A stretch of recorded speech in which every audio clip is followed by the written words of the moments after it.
All right, new here. Tonight on The Current, we are talking about avocados. I can bet a lot of you will be eating guacamole this Sunday. Did you know 20% of annual U.S. avocado sales happen on Super Bowl weekend?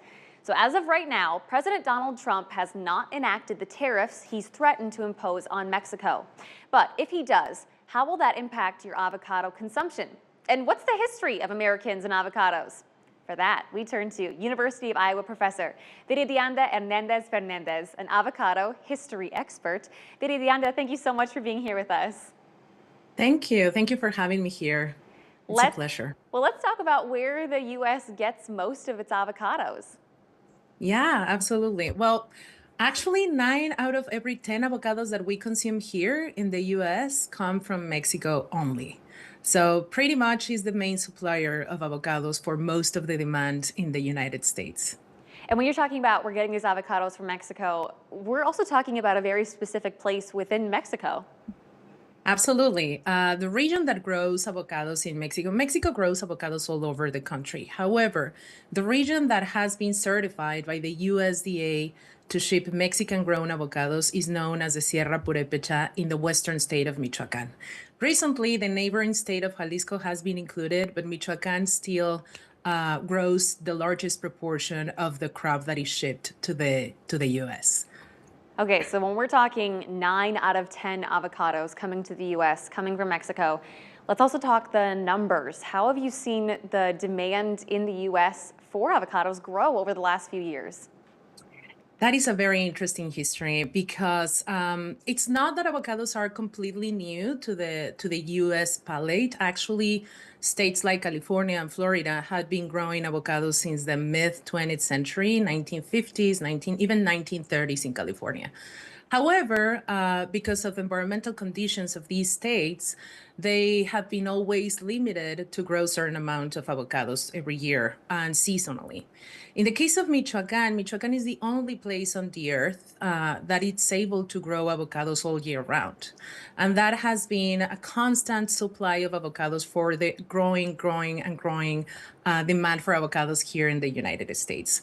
After the negotiation of NAFTA in 1994, and when Mexico started to ship avocados for the first time to the United States in 1997, that demand for avocados and the craze for avocados just took off.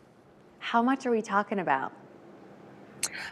Recently, in the last couple of years, Mexico have shipped 110,000 tons of avocados every year.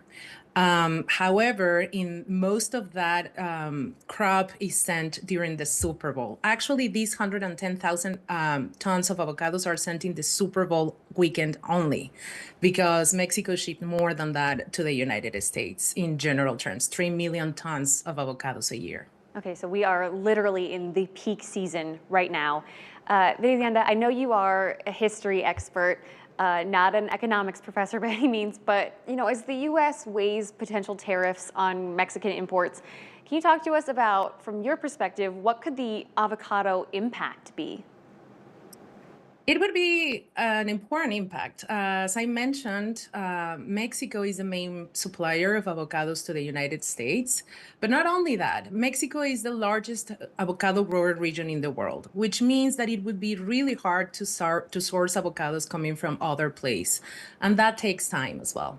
So based on estimations done by economists that I have been reading in the latest days, probably we can expect an increase of 15 to 20% on the price of avocados as consumers.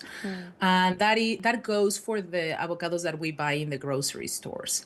It's a different story for the restaurant industry, for instance, because they would also be affected by an increase in the price of avocados. Most of the avocados are actually sold to the restaurant industry during the Super Bowl weekend. The guacamole is consumed, most of it, in restaurants and sports bars, for instance. Okay, that makes a lot of sense. This is a topic that's going to be affecting people all over the country. In just the few seconds that we have left, can I ask you, what's your perfect guacamole recipe? Can you give us? Oh my God. I think any kind of recipe is perfect because I love guacamole in general terms, but my favorite one is the one that has jalapenos chopped in the guacamole. The spicy guacamole is the best kind for me. I have to agree with you. Viridiana, thank you so much for your time today. Thank you. We've been closely following President Trump's tariff proposals and threats, and you can find all the latest coverage on WQAD.com underneath the As Seen on TV tab.